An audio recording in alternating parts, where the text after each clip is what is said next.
na Real, seu podcast de teologia sem enrolação. Apresentação Lineker Lima e Carlão Rocha. Os comentários e a opinião são do reverendo Everton Mateus. Fica atento. Começa agora o podcast Bíblia na Real. Você pode participar ao vivo no sábado através do WhatsApp DDD 16. Fone 99413 1893. Bíblia na Real. Participe! Olá, querido ouvinte da Rádio Real Aliança. Eu sou o Carlão Rocha e estamos começando mais um podcast Bíblia na Real. Sejam muito bem-vindos. Hoje eu estou aqui acompanhado do meu amigo e irmão Lineker. Seja bem-vindo, Lineker, mas antes, deixa eu estar mandando um abraço aqui para a Nilma de São Bernardo do Campo. Ela está sempre acompanhando a gente. E também lembrando que hoje é aniversário do nosso presbítero, o presbítero Paulo Falcoski. Um forte e fraterno abraço para ele no dia de hoje, irmãos. Opa, Carlão, prazer estar aqui contigo nesse dia. Muito obrigado a todos por estar ouvindo a Rádio Real Aliança. E muito obrigado também por esse episódio aqui, Carlão, Bíblia na Real. Carlão, no dia de hoje vamos tratar sobre um tema muito importante, sobre a Páscoa. E uma pergunta que vai nortear todo esse bate-papo, esse debate, que é: o cristão comemora a Páscoa? E Carlão, hoje estamos na presença do nosso pastor, reverendo Everton Mateus, para ajudar também nesse bate-papo aqui, tirar todas as nossas dúvidas. Seja bem-vindo, reverendo. Olá, muito obrigado. É um prazer estar aqui mais uma vez com vocês, com os nossos ouvintes do podcast Bíblia na Real, na Rádio Real Aliança, e tratando desse tema, né? Justamente que estamos no final de semana que celebra, ou que se fala da celebração de Páscoa, então é importante relembrarmos algumas questões aí e pretendemos trabalharmos juntos aqui para esse tema aí. Perfeito, pastor. Pastor, se me permite a primeira pergunta, a pergunta inicial sobre o tema: o que é a Páscoa? Vamos lá, é importante, né, começar do começo, né, Nico? Então, quando nós tratamos de Páscoa, é importante nós voltarmos os nossos olhos para as Sagradas Escrituras. Vamos lá, definindo primeiramente o termo Páscoa. O termo Páscoa vem de Pessah, né, que é passagem, que refere-se a um evento ocorrido lá na Antiguidade, ainda com o povo de Israel, enquanto este estava escravo no Egito, e Deus então resolve libertar o povo de Israel do Egito e levanta Moisés como libertador para tirar o povo do Egito e para adorar ao Senhor no deserto. Com a recusa de Faraó e dos egípcios, né, dessa chamada, dessa vocação de Deus, o Senhor então promete vir com juízo sobre o Egito e preservação dos filhos de Israel, e nesse momento então determinado por Deus algumas características que apontam para a celebração dessa festa, uma festa cerimonial que depois seria, na continuidade da história do povo de Israel, aplicada ano após ano, com data específica, com objetivo específico, com característica específica. Então, Páscoa, de um modo bem simplista, inicialmente é uma festa que o próprio Deus determinou para o seu povo, que simboliza a libertação da escravidão do povo egito, ou do povo egípcio, por conta do povo de Israel.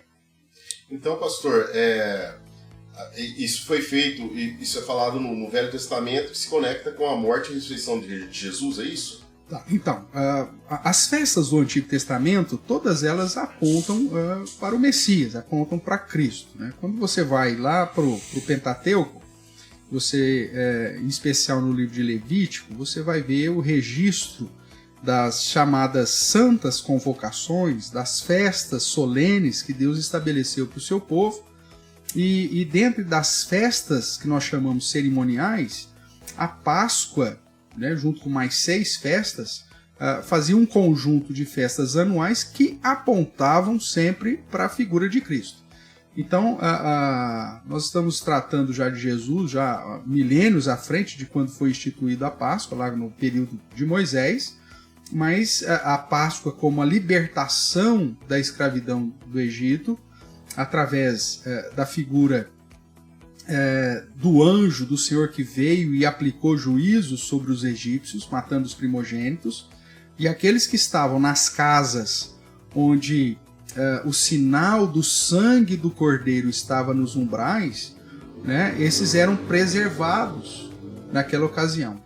E isso já indicava, por exemplo, que em Cristo, que, como João Batista mesmo vai dizer, o Cordeiro de Deus que tira o pecado do mundo, ou como Paulo vai chamar a atenção, o Cordeiro Pascal, Jesus Cristo, através do seu sangue, também protege aqueles que nele crê para a libertação da escravidão do pecado. Então, a conexão entre Páscoa e Jesus ela é clara, né, e revelada nas Escrituras de uma maneira bastante explícita. Então, você tinha lá na Páscoa do Antigo Testamento o sacrifício de um cordeiro de um ano sem defeito. O sangue desse cordeiro, inicialmente, na primeira Páscoa, foi o sinal para preservação daqueles que estavam nas casas, cujo sinal do sangue estava ali nos umbrais manifestado. E isso aponta também para Jesus, como o Cordeiro de Deus, cujo sangue nos liberta da escravidão do pecado e da condenação eterna. Perfeito, pastor. Pastor, o cristão celebra a Páscoa? Então, a Páscoa é uma festa específica do Antigo Testamento, estabelecido no Antigo Testamento para o povo de Israel. Jesus, no seu ministério terreno, quando Cristo se encarna, né, como Jesus se encarna, como Deus encarnado, ele está justamente na transição do Antigo Testamento para o Novo. Então você vê Jesus celebrando, durante os anos que aqui esteve, ano a ano, celebrando a Páscoa. Os evangelhos vão registrar, por exemplo, que Jesus subia até Jerusalém para a celebração da Páscoa. E na última Páscoa, nós vamos dizer assim, né, é quando Jesus celebra essa festa com seus discípulos e morre justamente no dia de Páscoa. Ali nós temos uma transição final, que agora os seguidores de Jesus, que são chamados de cristãos, esses não seguem mais o calendário da lei cerimonial e das festivas, das cerimônias festivas do Antigo Testamento, mas na última Páscoa você vê o próprio Jesus fazendo uma transição daquilo que era a celebração da Páscoa, que era um jantar, na verdade, para aquilo que conhecemos hoje como ceia, ou Santa Ceia, ou dentro do contexto católico, inclusive, como Eucaristia. O termo é esse mesmo. Então, o cristão ele não celebra mais a Páscoa, ele celebra agora aquilo que Cristo instituiu na última Páscoa, apontando para a sua morte, para a sua ressurreição, ou seja, para a libertação definitiva da escravidão do pecado. Legal, pastor. Pastor, eu tenho uma pergunta que com certeza minha esposa faria, tá? No contexto aqui de igreja, como podemos ensinar o verdadeiro sentido da Páscoa para as crianças, em meio à cultura, ovos de chocolate, coelhos, o que o mundo impõe pra gente hoje? Na verdade, você vê que não é só em relação à Páscoa, né? Algumas datas importantes aí do calendário cristão acabam sendo bombardeados e modificados aí pela cultura, pelo comércio e por uma série de coisas. Em relação à Páscoa propriamente, né, que hoje está muito mais relacionado a ovos de chocolate, a figura do coelhinho, dentro do próprio contexto educacional, né, as escolas dão mais ênfase nessa questão comercial. Eu diria que é responsabilidade da família cristã em preservar o verdadeiro significado da Páscoa, de ensinar as crianças relacionados ao verdadeiro sentido da Páscoa, como que era celebrada no Antigo Testamento, e por que Jesus, então, celebrou essa Páscoa, essa última Páscoa com seus discípulos e mudou a perspectiva da celebração do jantar da Páscoa para a ceia. Agora, isso é difícil, Carlão, porque mesmo na cultura cristã, né, em um país cristianizado como o Brasil nós até hoje ouvimos a respeito o domingo de Páscoa, nós aguardamos o domingo de Páscoa, ainda somos muito influenciados pela visão romanista da festa de Páscoa, quando na verdade nós deveríamos ter rompido isso claramente, no sentido de que o que celebramos é a ressurreição, a vitória de Cristo sobre a morte, a vitória de Cristo sobre o pecado e a reconciliação que temos nele, a salvação, a libertação que temos nele. Porque esse é o verdadeiro sentido da Páscoa. O Cordeiro de Deus morreu para que através do seu sangue nós fôssemos lavados e redimidos dos nossos pecados. Então, qual que é a sugestão? Como ensinar isso? Vai partir do pressuposto da família cristã em resgatar os verdadeiros ensinamentos da palavra de Deus e da aplicação disso no dia a dia, lá na nossa casa, no contexto, né? E às vezes gerar algum tipo de rompimento com a cultura, né?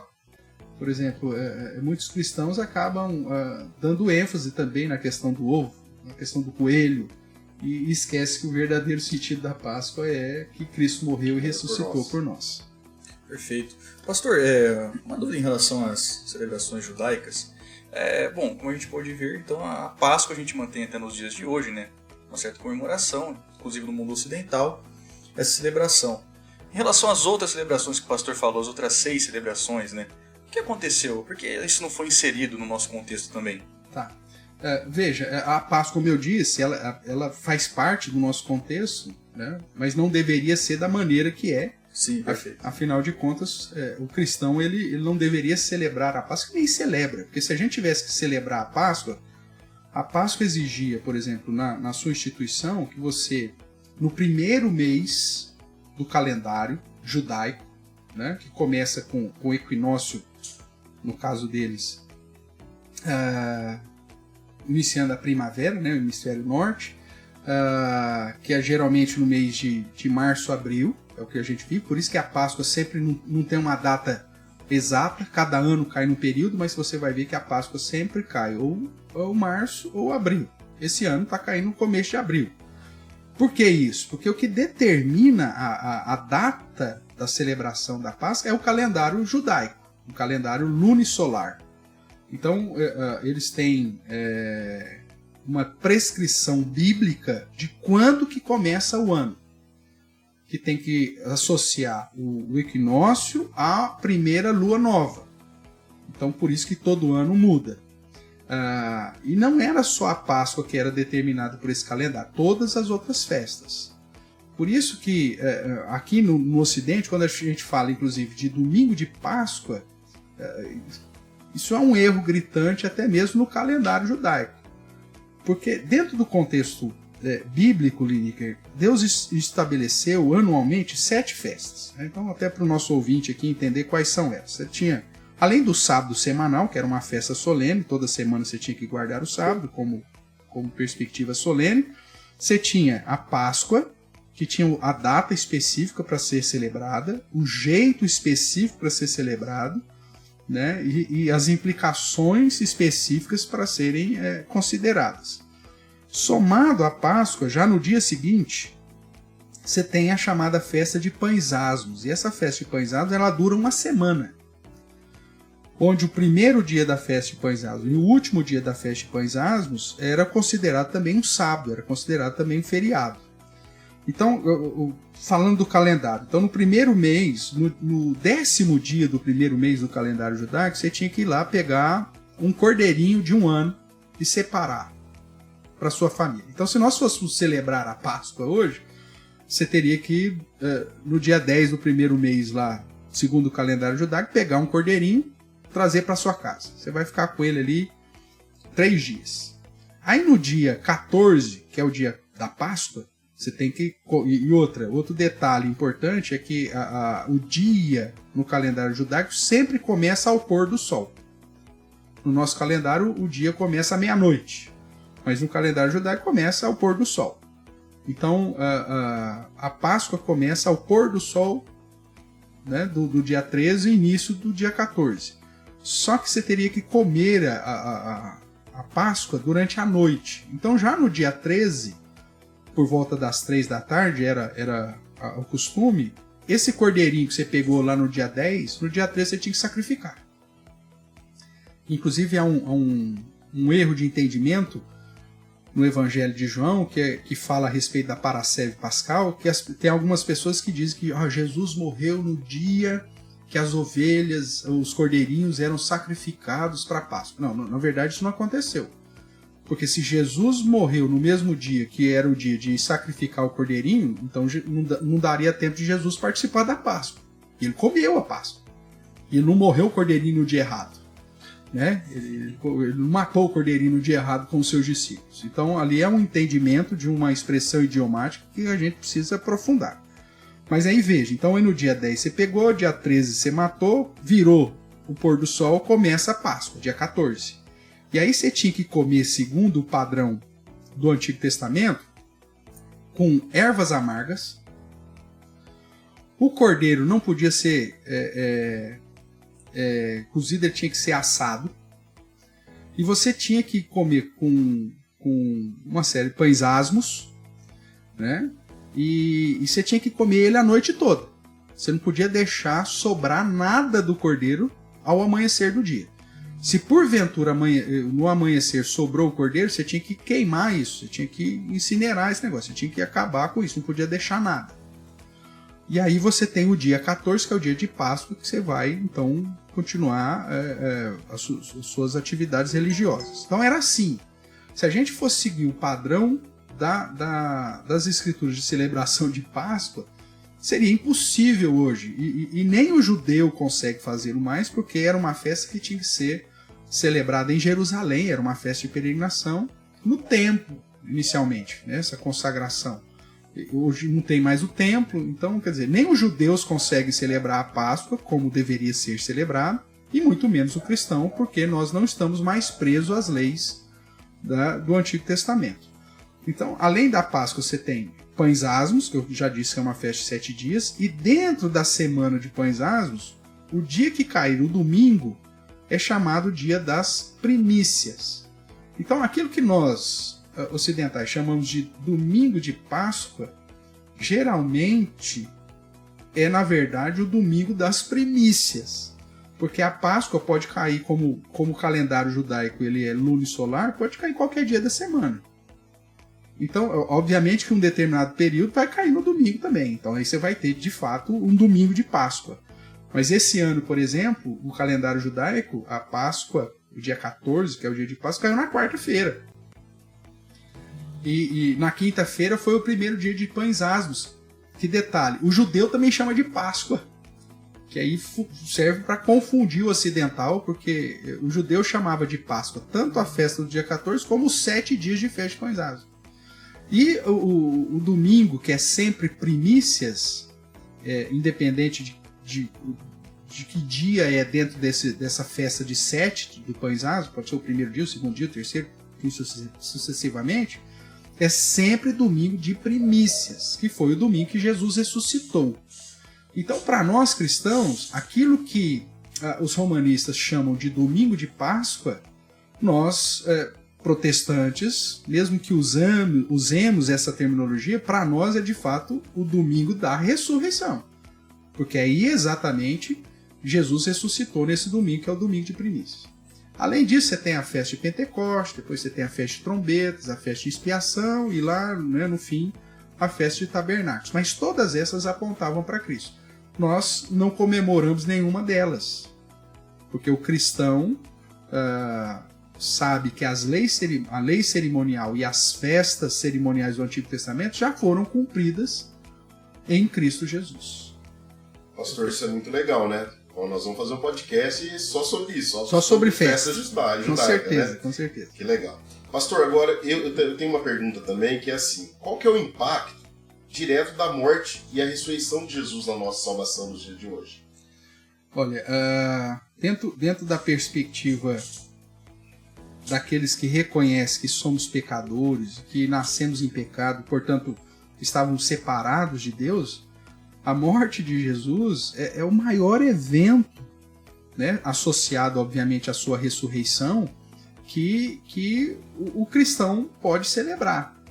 Porque é justamente a morte e a ressurreição de Cristo que nos garante a liberdade da condenação do pecado e a certeza de que um dia viveremos com com Deus em eternidade na vida eterna. Então, para nós, assim, é essencial. Deveria ser aplicado dentro do convívio, do contexto fraternal, como a festa mais importante, porque é a celebração da ressurreição de Cristo, da vitória de Cristo sobre a morte, da vitória de Cristo sobre o pecado, da vitória de Cristo pagando o alto preço com o seu sangue pelos nossos pecados e nos garantindo a certeza da salvação e da vida eterna. Legal, pastor, uma pergunta que muito se faz, né, no dia a dia, ainda mais nessa época, que a nossa cultura, com muitas influências, ensina que Jesus morreu numa sexta-feira. Isso é correto afirmar? Olha, é outro detalhe que a gente recebeu como herança aí do catolicismo, né? Tanto chamar o domingo de primícia de domingo de Páscoa, essa é uma realidade, e também de dizer que Jesus morreu numa sexta-feira. Por quê? A leitura dos evangelhos vão ser assim bastante simples para chegar nessa conclusão. Quando você vai para os registros do evangelho, diz que Jesus então celebrou a Páscoa durante a noite, né, comeu a Páscoa com os seus discípulos, e aí depois a gente pode até tratar dos elementos que tinham nisso.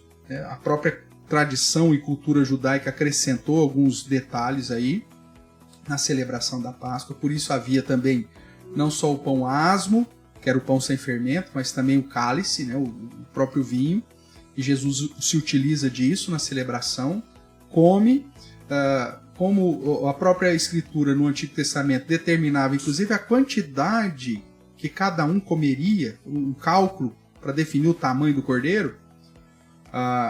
Nós vemos no registro do Evangelho que Jesus e os apóstolos, os discípulos, comeram a Páscoa, e tudo indica que deu tempo deles comer tudo, ao ponto de que na madrugada eles saem, né, para o Monte das Oliveiras, onde Jesus vai orar ao Pai, porque ele sabia que o seu dia tinha chegado, que ele seria entregue para pagar pelo pecado dos seus.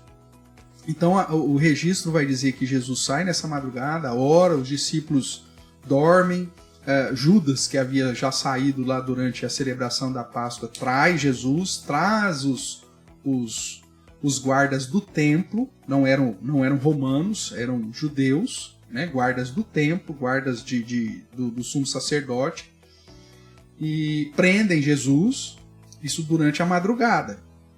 Começa o dia, aí você tem inclusive o episódio lá de Pedro negando a Cristo, né, a ideia do cantar do galo, e aí começa pela manhã, depois já do interrogatório no tribunal eclesiástico, que era o Sinédrio, feito pelos judeus. Eles não estavam sob o domínio romano, então eles não podiam aplicar a pena de morte.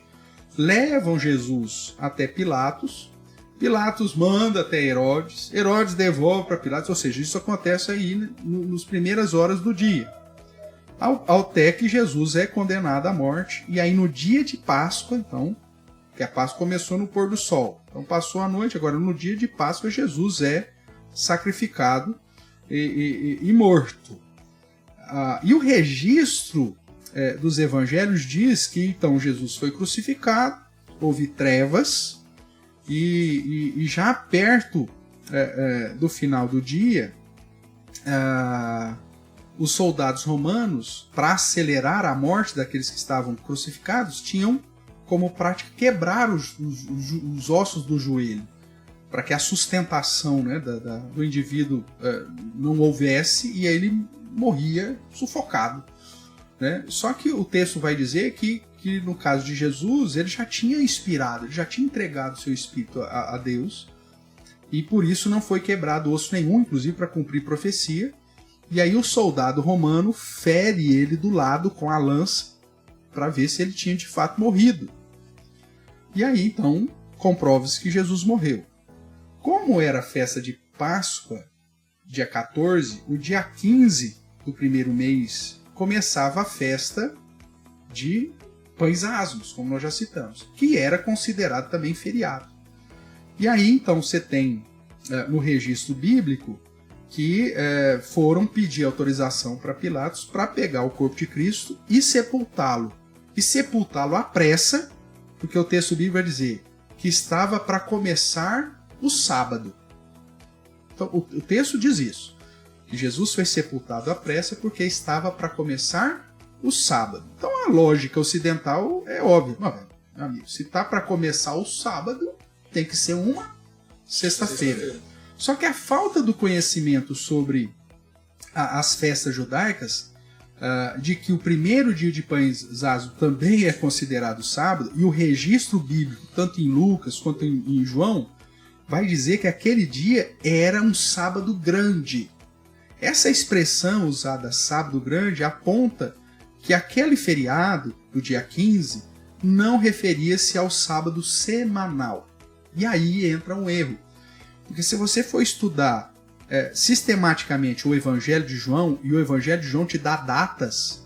Jesus está 10 dias da celebração da Páscoa e foi para tal lugar. Jesus teve a entrada triunfal em Jerusalém tantos dias antes da Páscoa. Então, João te dá detalhes que mostram que era impossível que Jesus tivesse morrido numa sexta-feira. E que, na verdade, quando refere-se que é um sábado que está para começar, não é o sábado semanal, mas é o feriado do primeiro dia da festa de pães asmos. E por que é impossível que Jesus morreu numa sexta-feira? Porque o próprio Senhor Jesus vai dizer durante seu ministério terreno que ele passaria 3 dias e 3 noites no ventre da terra para provar que ele era o Messias. E se você pensa na sexta-feira semanal, né, como o dia da morte, e Jesus ressuscitando no domingo, mesmo que você faça lá um esforço para contar 3 dias, a conta não fecha.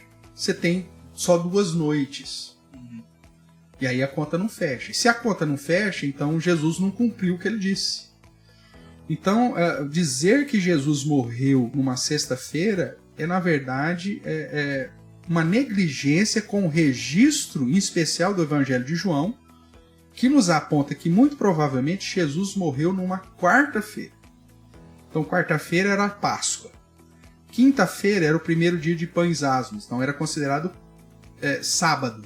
Então ninguém fez nada. Era sábado, dia de descanso, ninguém podia fazer nada. Por isso, sepultaram Jesus na quarta, no finalzinho do dia. Ele passa a noite de quarta para quinta, passa o dia de quinta. Sexta-feira, vida normal. E é o que os evangelhos vai dizer, que as mulheres, inclusive, saíram para comprar aromas para preparar, né, os perfumes para embalsamar a Jesus. Elas fizeram isso na sexta. Se Jesus tivesse morrido na sexta-feira, como os católicos dizem, no sábado ninguém sai para comprar nada. Sábado é dia de descanso, sábado semanal. E Jesus, quando elas foram no domingo cedo, já tinha ressuscitado. Elas não teriam tempo nem de comprar os perfumes, como o Evangelho declara, não tinham tempo nem de preparar isso. Então, a sexta-feira está furada por todos esses detalhes. Então, tentar resumir aqui o que nós estamos falando, Lini, é que dizer que Jesus morreu na sexta-feira, apesar de ser a tradição católica, por isso que nós chamamos de Sexta-feira da Paixão, né? Na verdade é uma falta de conhecimento dos registros bíblicos quanto às festas cerimoniais e às datas que inclusive o Evangelho de João apresenta. Então, pela Bíblia, como diz o nosso podcast aqui, né, Carnal? A Bíblia na real, Jesus não morreu na sexta. Legal. E dá para você pesquisar na Bíblia e provar que Jesus não morreu na sexta. Perfeito. Ô, pastor, só um minutinho, Carlão, mais uma dúvida que eu tenho aqui. Por que o pastor... Porque existe muito preciosismo, né, nessa questão da sexta-feira. As pessoas batem na tecla dessa sexta-feira. E onde o pastor acha que vem isso? Tamanho preciosismo de... Seria só apenas um erro de interpretação bíblica? Ou seria alguma outra coisa que influencia essa vontade de dizer que sim, foi a sexta-feira e não tem outra discussão? Imagina, nós estamos em 2026. Não é verdade? A Igreja Católica tem pelo menos, né, desde 400 para frente, né, com fortalecimento, ou talvez um pouco mais, 400, com o fortalecimento do Bispado de Roma, acaba surgindo a Igreja Católica. E aí o que acontece? Desses anos todos, a tradição sempre diz que Jesus morreu numa sexta-feira. Sim. Por quê? Porque o catolicismo ele se desassociou da cultura judaica. E mesmo depois, lá na Reforma Protestante, no século XVI, a Reforma Protestante ela vem e confrontar a postura do catolicismo. Ela não volta também para a visão cultural, linguística dos judeus. Né? Por quê? Porque a gente foi influenciado muito tempo que quem foi o grande culpado da morte de Jesus foi o judeu, então todo mundo tinha raiva de judeu. Então a tradição secular, né, durante quase 1.600 anos, declarando que Jesus morreu numa sexta-feira.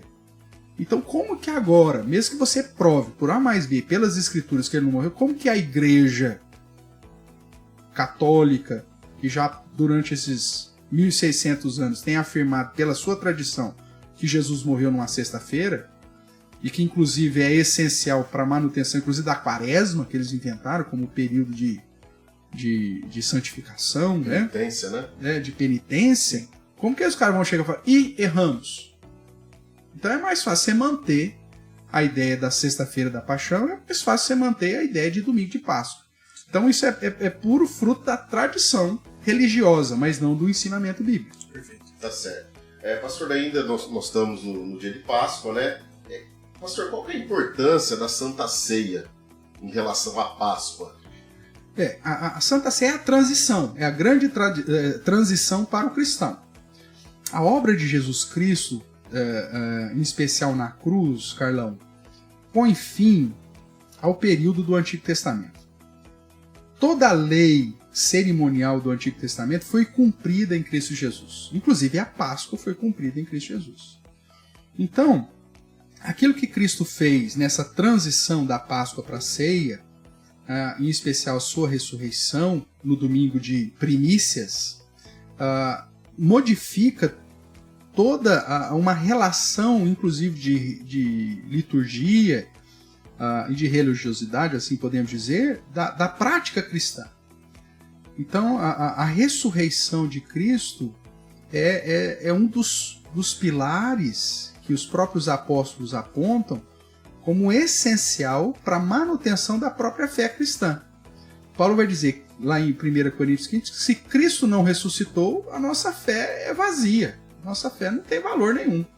Porque a nossa esperança não existe. Nós só temos esperança de salvação pelo fato de ter Cristo morrido e antes ter ressuscitado por nós. Então isso é central na vida do verdadeiro cristão, independente da denominação que ele segue. O impacto direto então da morte e ressurreição de Jesus na nossa salvação de hoje assim, qual que é esse impacto? Perdão. Qual que é o impacto direto da morte e ressurreição de Jesus? A garantia da nossa salvação. Se Jesus não tivesse morrido, nós não temos, ainda permanecemos na condenação do pecado em dívida com Deus. E se Jesus não tivesse ressuscitado, a vitória sobre a morte, a vitória da libertação sobre o pecado não poderia ser aplicada sobre nós. Então o impacto direto da morte e da ressurreição de Cristo é a convicção, a certeza de que nós somos salvos em Cristo e que viveremos a vida eterna na presença de Deus, não pelos nossos méritos, mas por aquilo que Cristo fez na cruz em nosso lugar. Perfeito. Pastor, uma pergunta um pouco mais para na cabeça de muitos irmãos também, em relação à Santa Ceia, voltando um pouco. Algumas denominações celebram a Santa Ceia anualmente, outras mensalmente. Como que é essa em relação à regra da celebração da Santa Ceia? Existe alguma regra fixa para isso? Precisa ser anualmente? Precisa ser diariamente, todo culto? Como que funciona nesse sentido? Vamos lá. Como você não tem uma prescrição, um imperativo explícito sobre isso, você tem algumas possibilidades. No início da era cristã, como que os cristãos faziam? Os primeiros cristãos faziam? Lucas vai registrar que os primeiros crentes se reuniam no primeiro dia da semana, justamente para celebrar a ceia, porque isso trazia à memória do cristão a libertação do pecado e a certeza da vida eterna. Então, inicialmente, você tem um amparo para que todos os domingos a igreja possa celebrar a Santa Ceia.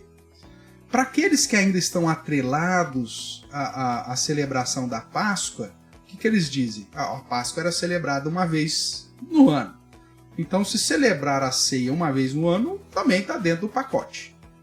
Então, porque você não tem uma determinação explícita.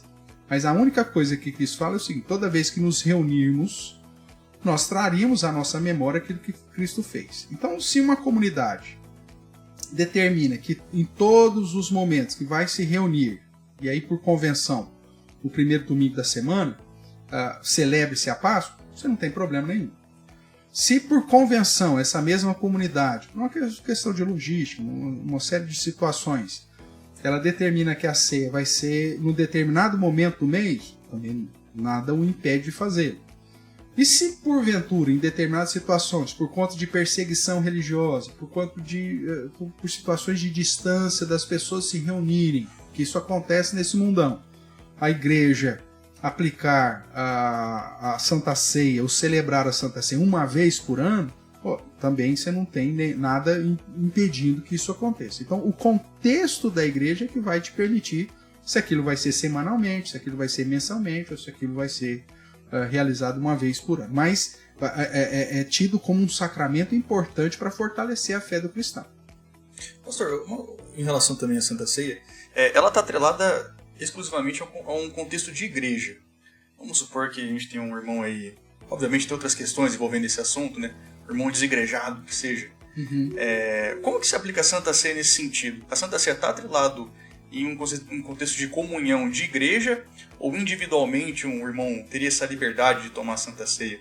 Então, aí nós temos ainda alguma conexão com a Páscoa. Lembra que a ceia é o sinal da libertação da escravidão do pecado, mas que foi aplicada em substituição à Páscoa, que era o sinal da libertação da escravidão do Egito.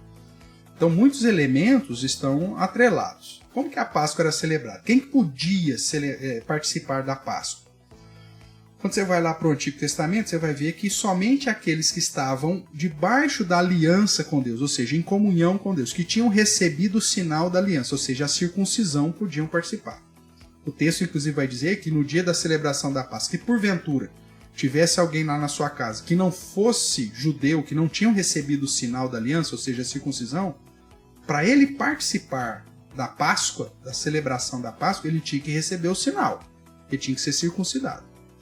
Só que o contexto da Páscoa era um contexto mais amplo. As crianças participavam e, inclusive, servia para que as crianças perguntassem: mas por que nós estamos comendo dessa forma? Por que a erva amarga? Por que o pão assim? Por que o cordeiro dessa forma? E era uma oportunidade para as famílias ensinarem os seus filhos a respeito do significado da Páscoa e da libertação que tiveram do Egito. Isso acaba sendo trazido para o padrão da celebração da ceia. Então, quem que pode celebrar a ceia? Aqueles que estão dentro da aliança. Ou seja, no contexto do Novo Testamento, o sinal que antigamente era a circuncisão passa a ser agora o batismo que Jesus instituiu. Então, quem pode participar da ceia? Aqueles que foram batizados no batismo de que Jesus instituiu, né? Que é um outro detalhe para a gente estudar no outro podcast aí, a questão dos batismos. Então, e por que as crianças hoje não participam da ceia como as crianças participavam no Antigo Testamento da Páscoa? Porque aí no contexto do Novo Testamento você tem um indicativo do apóstolo Paulo dizendo que só pode participar da ceia aqueles que receberam o sinal da aliança, no caso o batismo, e aqueles que têm condição de examinar a si mesmo e declarar a respeito da sua fé se estão ligados a Cristo. Então a criança ela não tem ainda, principalmente as menores, condições de expressar com convicção a respeito da fé em Cristo. Por isso, então, elas foram privadas da celebração da ceia e devem ser ensinadas para que no momento específico elas professem a sua fé publicamente e aí, então, ganhem o direito de participar desse momento. E o descrente que vem visitar a igreja, por exemplo, que ainda não está em comunhão com Deus, também é exortado pelo próprio apóstolo Paulo a não tocar nos elementos da ceia, nem o pão, nem o cálice, para não trazer juízo para si. Então, quando a igreja, na celebração da ceia, oferece os elementos somente para aqueles que estão em comunhão com a própria igreja, ela não está fazendo isso porque ela é mal educada.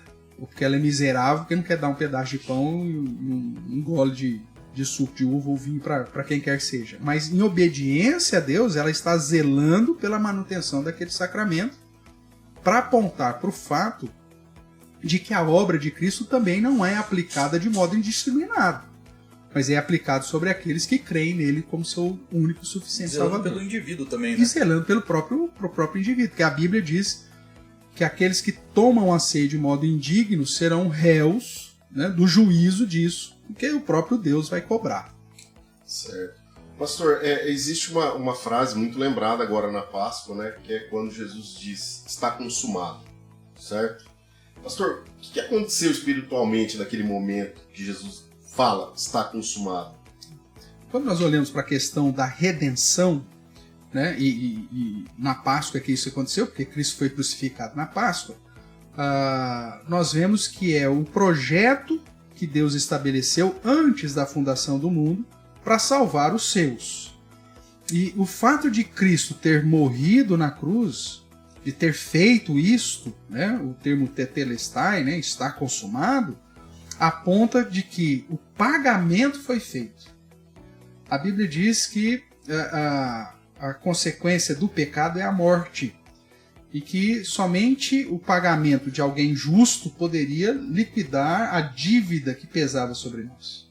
Então, quando Cristo vai à cruz, é crucificado, derrama o seu sangue, ele está quitando, pagando a dívida daqueles que ele separou para a sua própria glória, e por isso a expressão está feito ou está consumado ressoa com uma ideia, está quitado, está pago.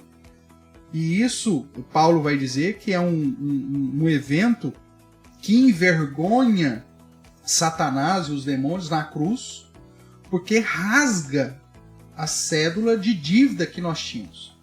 Então, a expressão, né, de Cristo na cruz está consumado é a declaração enfática do próprio Deus de que a dívida do pecado daqueles que Deus separou para a sua própria glória já foi paga definitivamente e eternamente. Não precisa de um novo sacrifício, como era o caso do Antigo Testamento, que toda Páscoa você tinha que ir lá sacrificar um cordeirinho.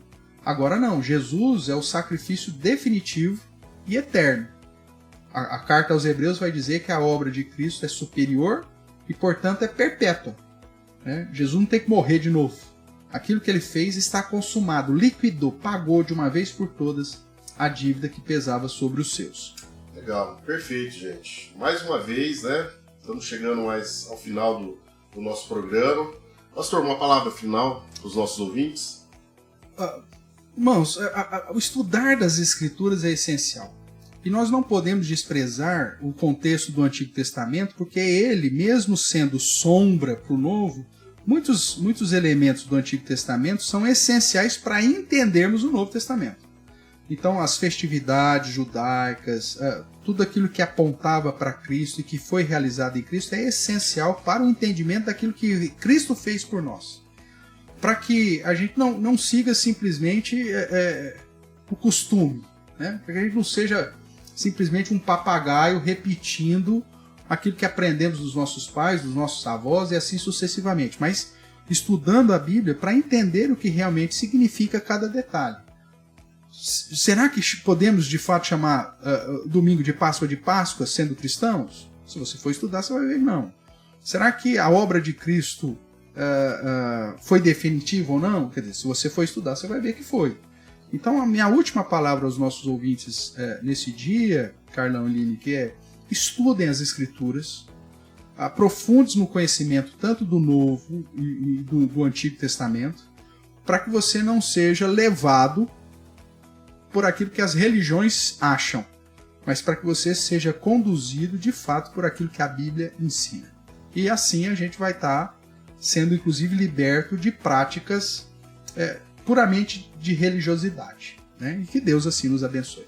Perfeito, pastor. Então é muito importante, né, basicamente, que também os pais se atentem, né, em relação a advertir os filhos do verdadeiro sentido da Páscoa, em relação às dúvidas, que converse também com o nosso outro episódio, que vai ao ar também, em relação ao estudo bíblico, é muito importante também fazermos interconexões.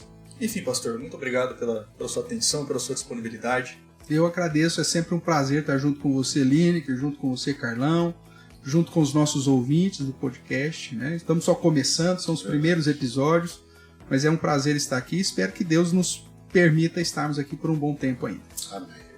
Meus irmãos, compartilhe esse vídeo, esse episódio, né? E fique ligado. Podcast Bíblia na Real. Vai ao ar pela rádio Real Aliança todos os sábados, a 12h30.